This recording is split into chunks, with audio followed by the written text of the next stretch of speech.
Good morning. Good morning. Today we are with Kate Mahoney. We're going to have a little discussion, some series of a discussion that Kate and I have been having recently since the isolation hit, since the pandemic hit. We are talking about Marianne Cope and her place in today's pandemic. We both came to know Marianne in different ways, but we have a commonality in that she is part of each of our everyday life. And we think about her every single day. And then especially since the pandemic hit, I mean, it all at once, everything became so relevant to me. Every single decision, plan, the whole process, throwing in the healthcare end of it, the frontline workers, the precautions, the isolation, and then going into empathy, everything related back to Marianne. And so Kate and I have been talking recently about the hope and the strength that we get from knowing her story and talking about her and learning from her, and thought that maybe we could share it with y'all today and possibly, give someone out there a little strength and hope, just feeding off of how we've been inspired.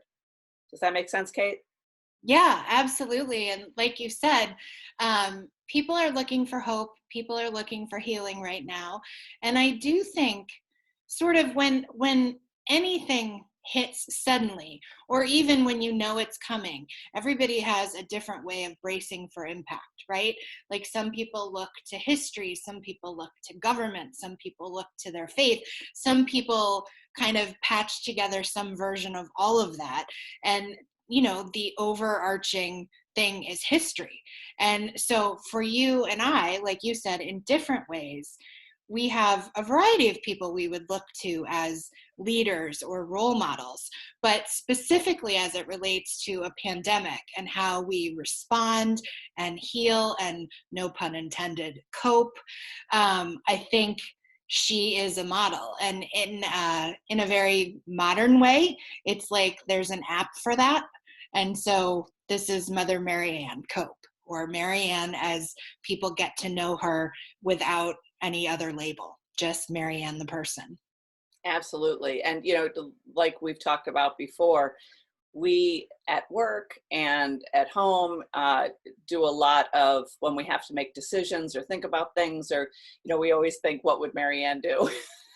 And Right. We always seem to head in the right direction, but between leadership and administration and caring for a community, it's very relevant for me in my job. But also then obviously there's the compassion and empathy and care and all of that goes along with it. Absolutely. So we could dive right in. Yeah. And talk about her early life. Okay. I think a part of her life, if not more than one part, it will relate to everyone.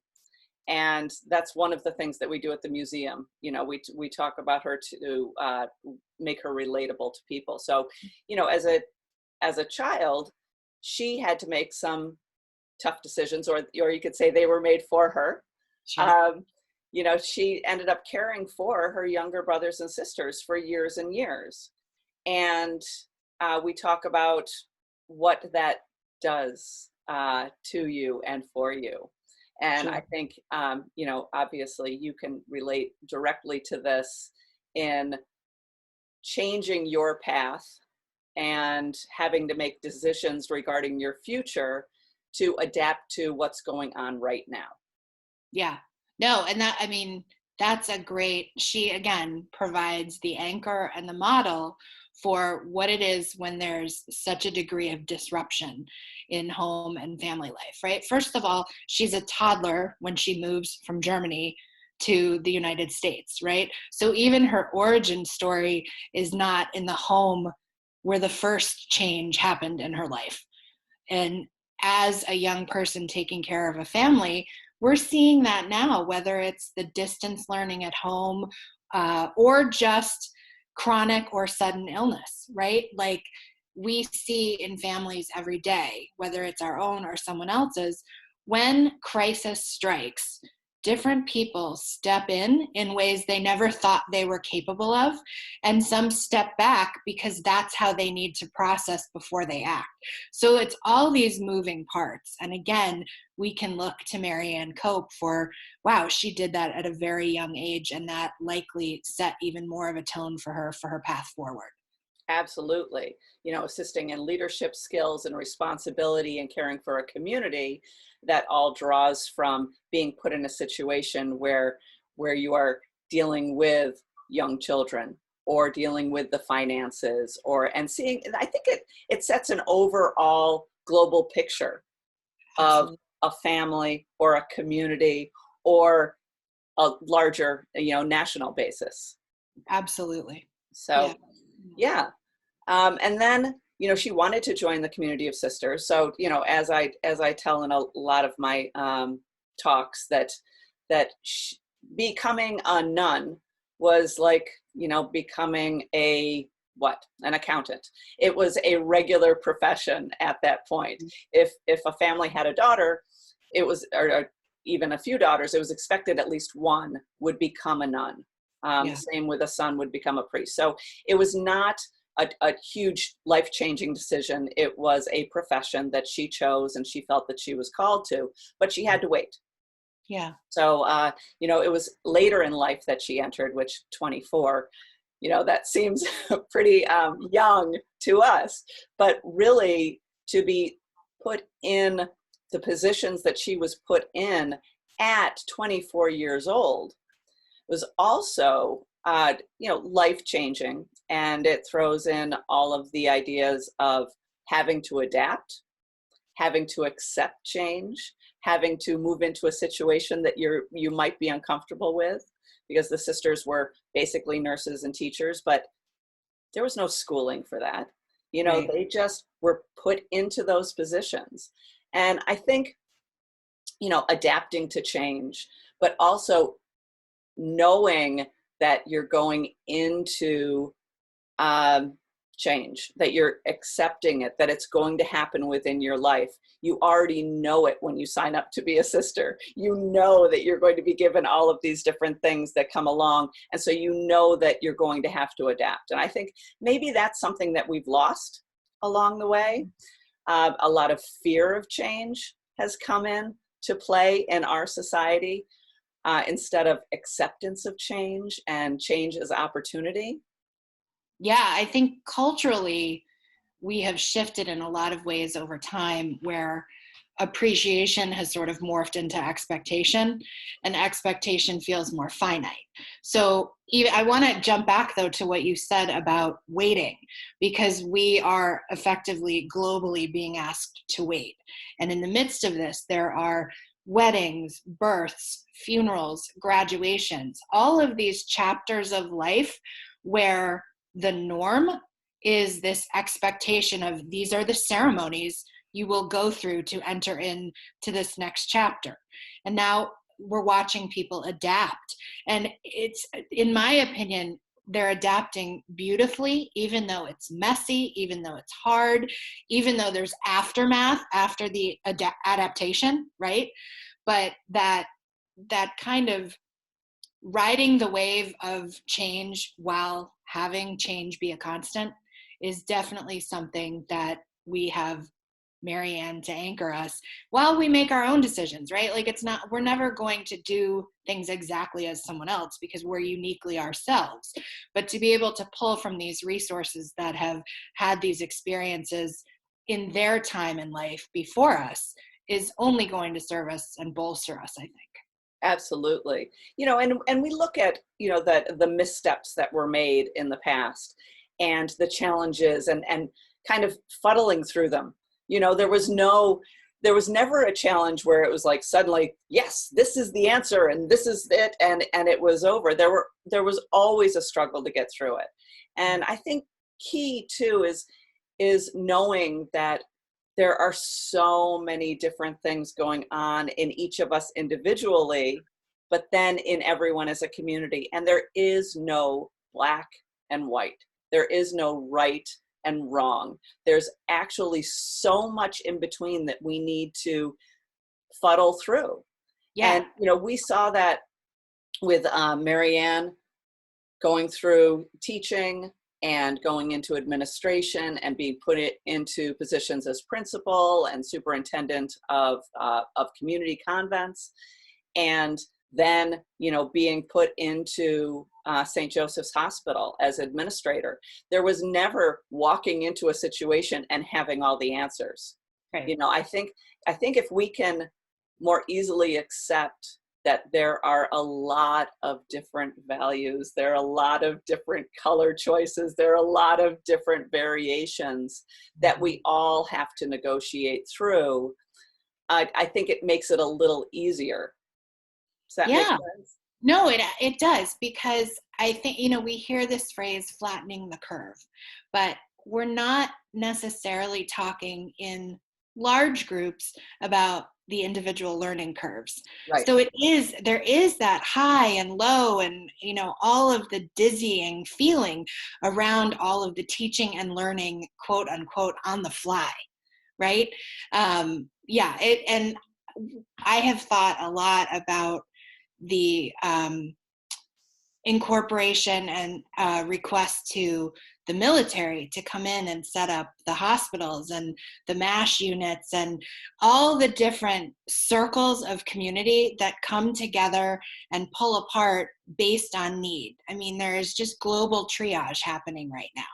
So maybe you can speak a little bit to Marianne in that hospital administrator role in terms of the creation and the varying degrees of patient care infrastructure.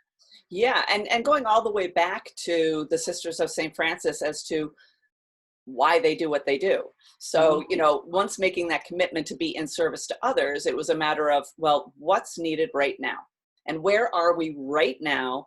And look around and develop what's needed.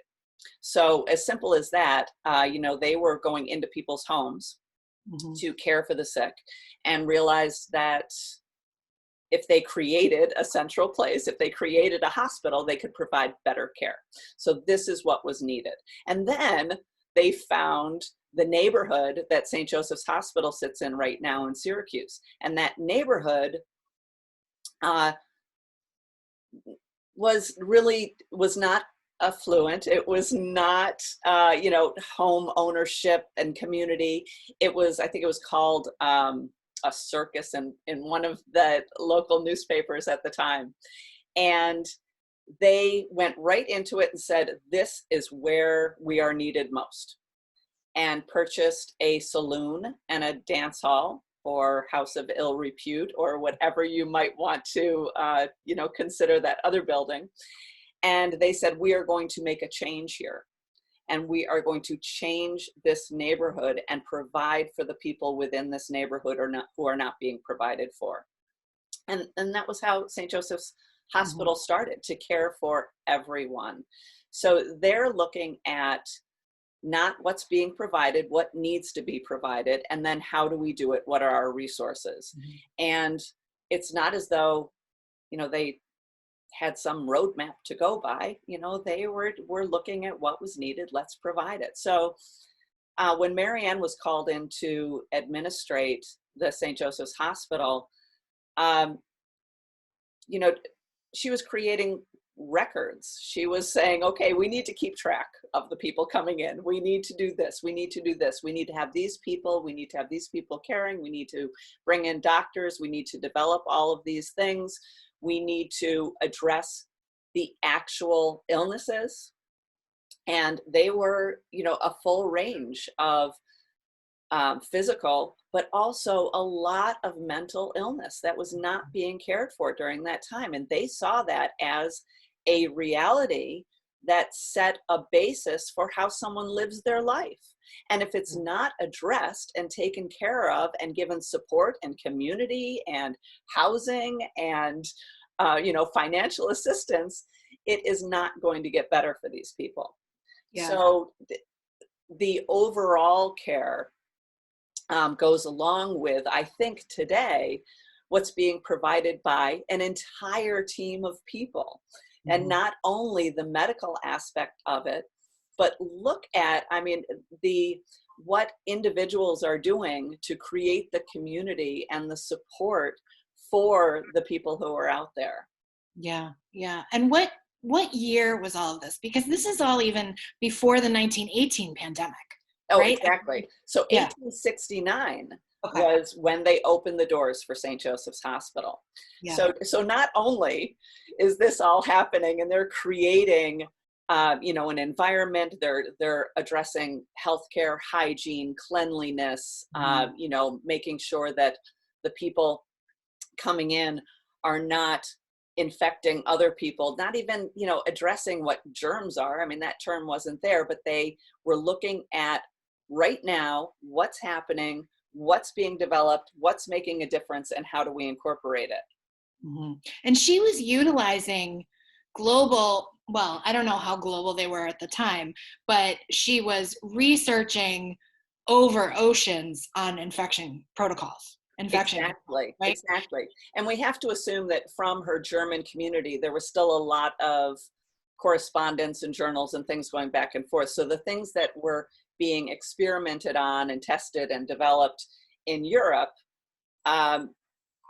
it's not a coincidence that she was incorporating those at St. Joseph's Hospital. Right, right. So that would be, just for anybody watching, that is hand washing.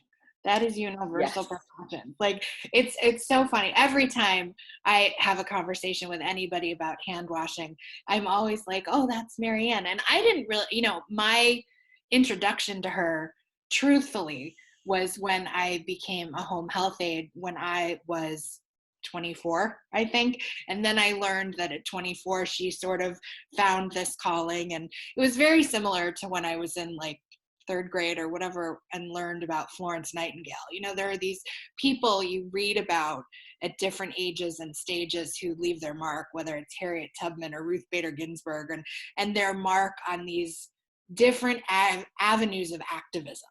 And I don't think we think today of hand washing as activism, or at least we didn't up until this was, the biggest message coming from healthcare institutions.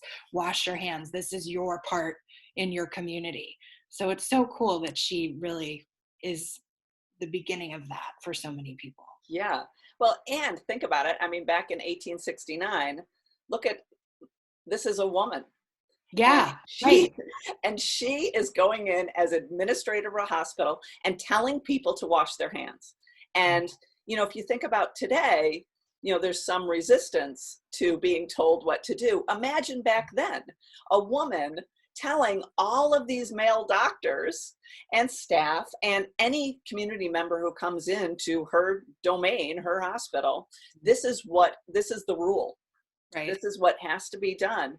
And how difficult could that have been to have to, I mean, that she dealt with some backlash. There's no way she couldn't have, going in and kind of taking over and saying this. And actually, we know that also because we see that later in her life where she's actually dealing with the same things and, having to really be strong and be there and be diplomatic at the same time. But, sometimes say, listen, this is the way it is, or we're out of here.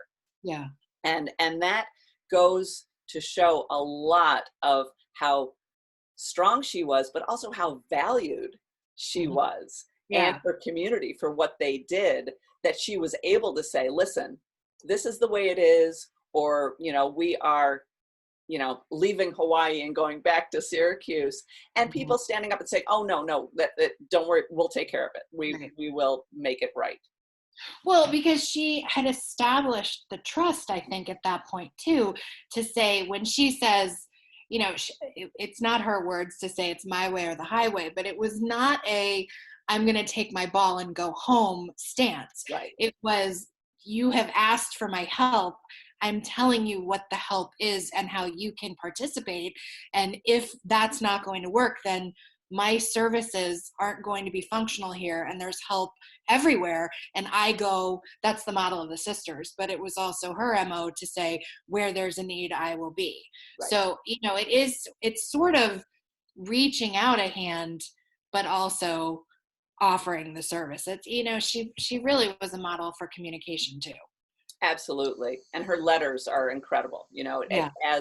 As an administrator, it's very inspiring to go through her letters and find out how did she address things, and what did she say, and how did she ask for things? Because, the sisters would go into things like St. Joseph's Hospital with a leap of faith and no money, and Yeah. say, okay, this needs to be done, so we will find a way to fund it. But then a lot of asking and pleading their case and putting it in a way that people could not say no, because it made sense. It all made sense for the community, for the individual, for the patients. Yeah, she absolutely empowered people with information while controlling the messaging. I mean, just absolute pioneer in the field and in the gender of that time in history, and throughout her history. So Oh, yeah. But I want to talk a little more about Hawaii. Like, I've been thinking a lot about not just the community building, but like you said, she's the one who acknowledged mental health. And now we're seeing hotlines open up for mental health. We're seeing the initiation of the PPP and global communication on PPE and all of those things. And it really comes down to, obviously, what I have in my own business, this mission statement of everything boils down to communication and relationship. And I've learned a lot of that on my own, but she is such a role model for me in that, down to one of my favorite anecdotes, anecdote, it's shifted over time, that when the sisters in Kalapapa were caring for patients, at the end of the day, rose water was sprinkled on their beds to give them some sense of pleasant odor, or just a pleasant reminder, or the plants and the flowering plants in that area that she had the seeds for and taught residents and her sisters how to plant, all of that growth, but really the comfort, and I think the encouragement, because the modern version of that to me is this 7 o'clock or 8 o'clock moment where people are going out on their balconies in Italy and France and here, and cheering on the healthcare workers. I think that is all I think that's my favorite part about the pandemic, which sounds so strange, but I think we have to have something favorite and wonderful that we take to move us all forward from here. So that's the hope and the strength that we can possibly see on the other side. And, the whole mind shift that the sisters and Marianne added to this was that at that point, hospitals were the places you went to die. And they changed the entire concept, to a healing hospital. So when we go to Oahu, Honolulu, and then on to Kalapapa, where they cared for patients in isolation and exile and separated from their families, they created a place of healing for all of these people, no matter if they were going to die tomorrow or die in another month or die in a couple of years. It didn't matter. The strength to give them a full life in the short time or however much time they had was all part of the healing process. And, if you think about it, it's not just for the one individual who is sick and dying and might not make it through the night. It's for creating that community of caring for every person equally. Yeah. No matter what. And the respect and dignity for life for each individual, and how if you give it to one, everybody else sees. Mm-hmm. And then it becomes a whole healing community. Right. So I think we're seeing that a lot these days, where you see one individual going out on a balcony and then it creating a movement and it creating a healing community for everybody else, to support everybody else who is in the same situation. Yeah. So yeah, so when we get to Kalapapa, I tell you, this is where it hit me initially. So the pandemic hits, we're all sent to our homes. We're all in isolation. Now, what do we do for each other? And how do we communicate?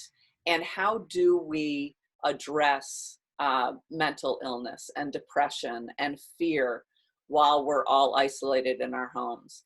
And so when people were sent to Kalapapa, they knew they would never leave. That was an end all. Now we know that at some point we're going to be able to go back outside, but look at the community that they created. Look at the support that they gave each other. Look at the connections that they made. You know, Marianne reached out to people in every single country, in every single range of work, and asked for everything that she could possibly get to bring community to this group. So we talked a little about plants and books and music and celebration and everything that we might take for granted, she created there in community. So for me, it was, well, geez, what do I have? You know, everybody's got something. What resource can I add to that? And I think everybody can relate to that. What do I have that I can give, that I can create support for this community where we are today?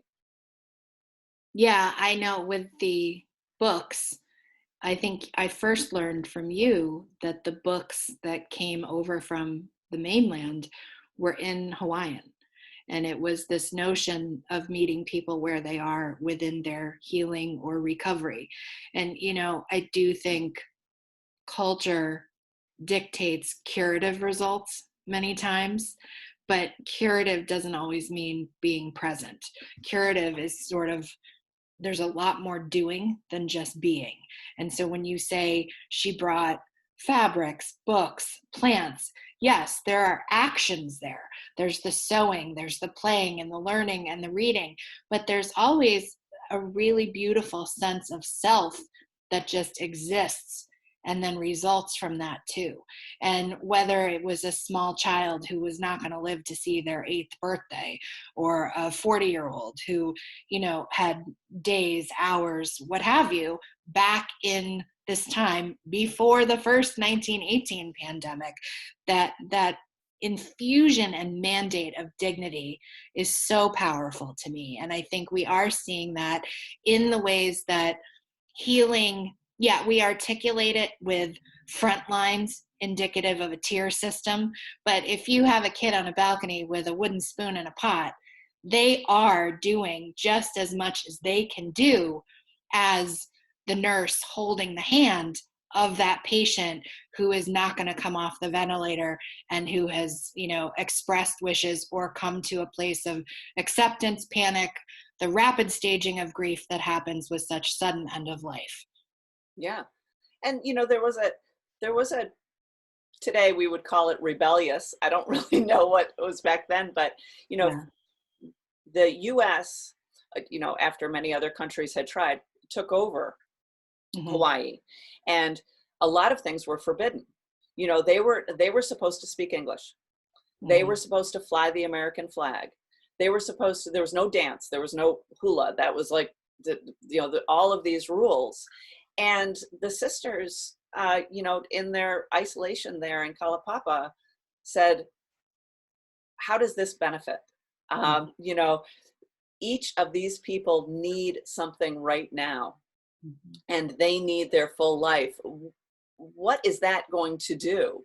And they made the decision to, you know, we're going to, you know, talk Hawaiian. We are going to fly the flag that they want to fly. These are things that we can do specifically for them. And sometimes, you know, you can't go by the rule of something. You have to question, does this benefit where I am right now? And she dealt with abuse of power in different places too. Right. Same thing. You know, sometimes you can't just go by the rules that were set up beforehand. We're all dealing with something brand new and different. We're all navigating it differently. And you have to question, does this benefit where I am right now? Yeah.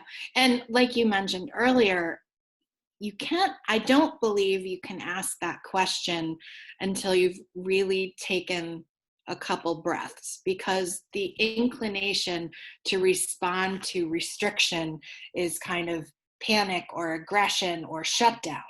And you need more than that to be able to move forward to get to the other side. And so it was not, like you said, this was not a decision to say we're going against our government. Right. It was a decision to say, here we are respecting everyone involved, but we are being mindful of the individual needs of the moment, right? Just like we're seeing now, where these conversations are about mental health, physical health, past, present, future, economy, stability, sustainability, all of that. And yes, I'm just agreeing with everything you're saying, but trying to put current day parameters around it, because like you said, it's not necessarily rebellion or revolt in a malicious way. Right. It's really about humanity and us trying to find our place within all of that. And that's a very human nature action. Absolutely. And we all come to our own way of responding, and finding our purpose. And, faith, we all have our own faith and belief and what we bring into it.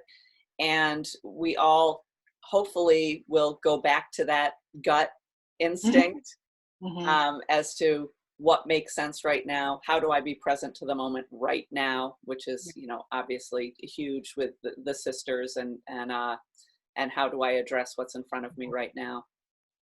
You mentioned the sisters, and I know you had said something to me about when people come to the museum or the shrine and they're looking for sort of the be-all, end-all cure, or if it's a person of Catholic faith, they're looking for a miracle.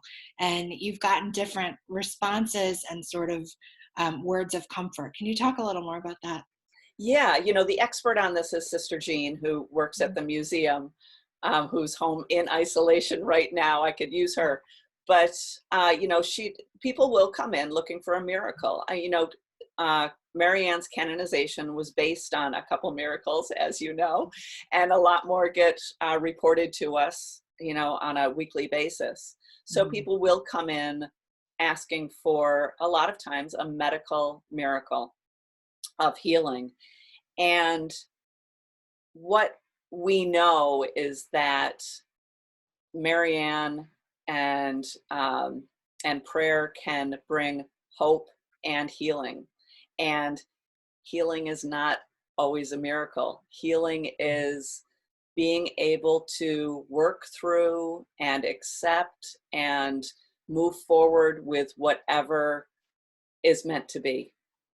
And if Marianne can provide hope and healing for someone moving forward, that's the ideal.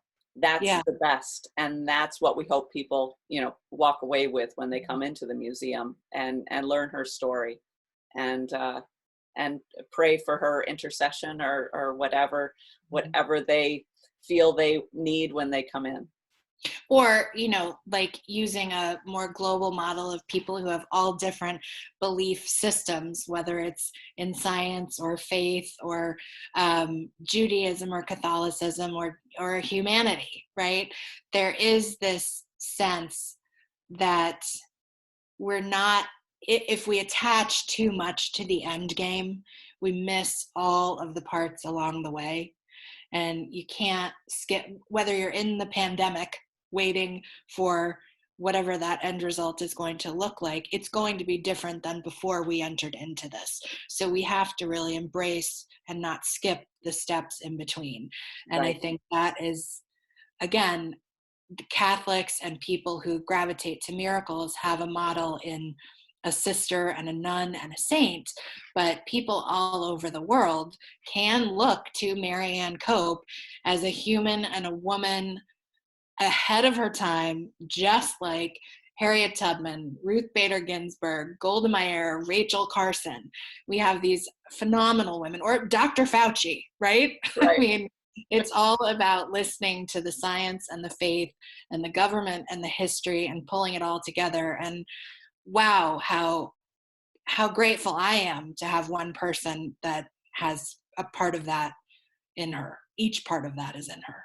Absolutely. So her strength, her courage, her, obviously healthcare, but the compassion and care that everyone automatically assigns to her as a sister and caring for people. But something else that we haven't addressed all that much is her personal isolation and her personal mental health, in being taken away from her community. I mean, she thought she was just going over there and setting up everything and coming back, and then having to spend 35 years there, knowing she could never come back to her family, her community, and the people that she had been put in charge to care for. So there was a responsibility there also. And so, we should all be aware that there is depression and sadness, and there are a lot of emotions that go along with that. So not only do we see her as a role model in the decisions that she made, the actions that she took, the difference that she made in caring for people, but also that she was a human being.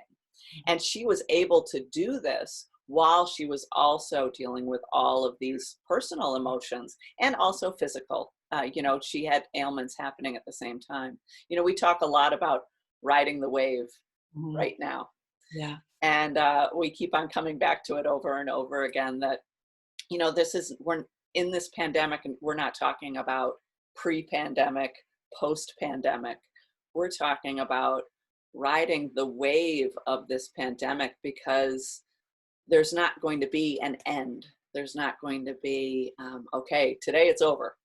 We're going back to some sort of pre-pandemic normal. This is a wave, and it's adapting and understanding that change is being made every single day, and learning to move forward through that change physically and emotionally, with all of these emotions, and knowing that that's okay.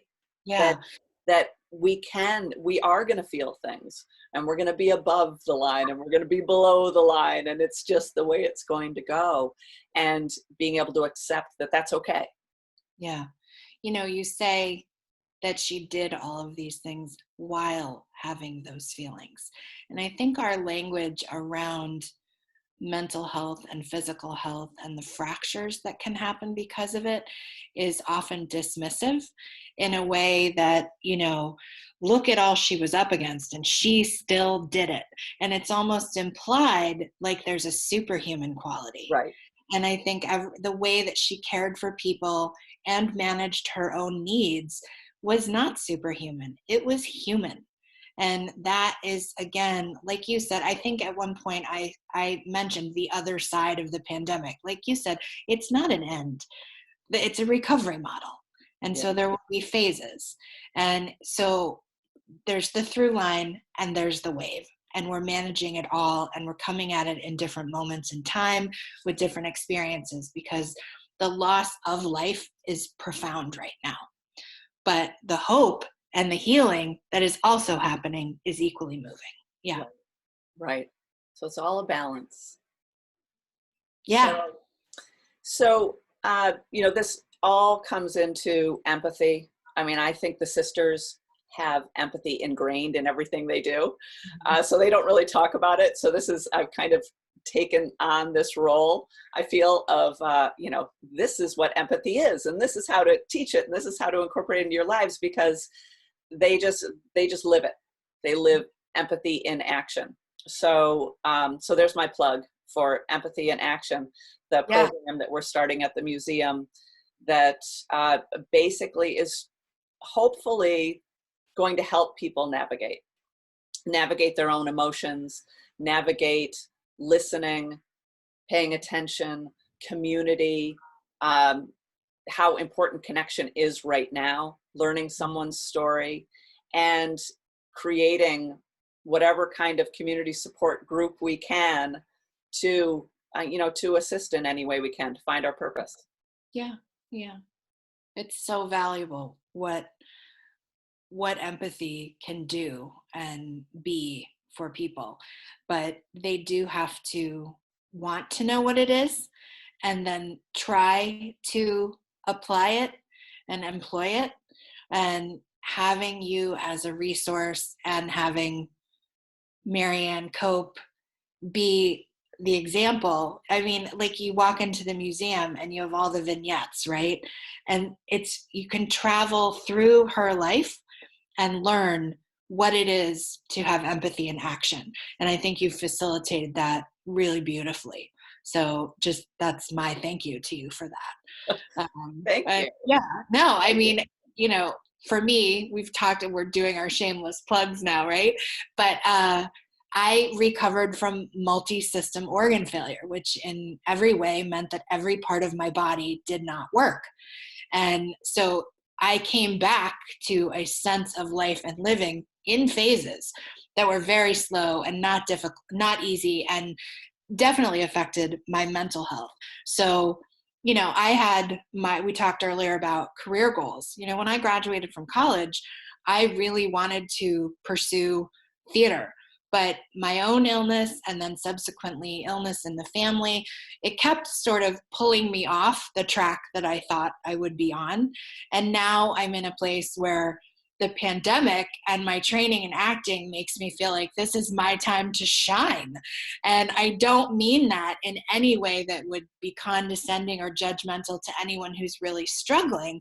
It's just, I think this pandemic, and I think Marianne Cope, and I think our own experiences are being given an opportunity to be fused together so we can all move forward with hope and healing. Absolutely. Well said. That was great. I'm a speaker for a living. No, I'm just cut that out, Vicki.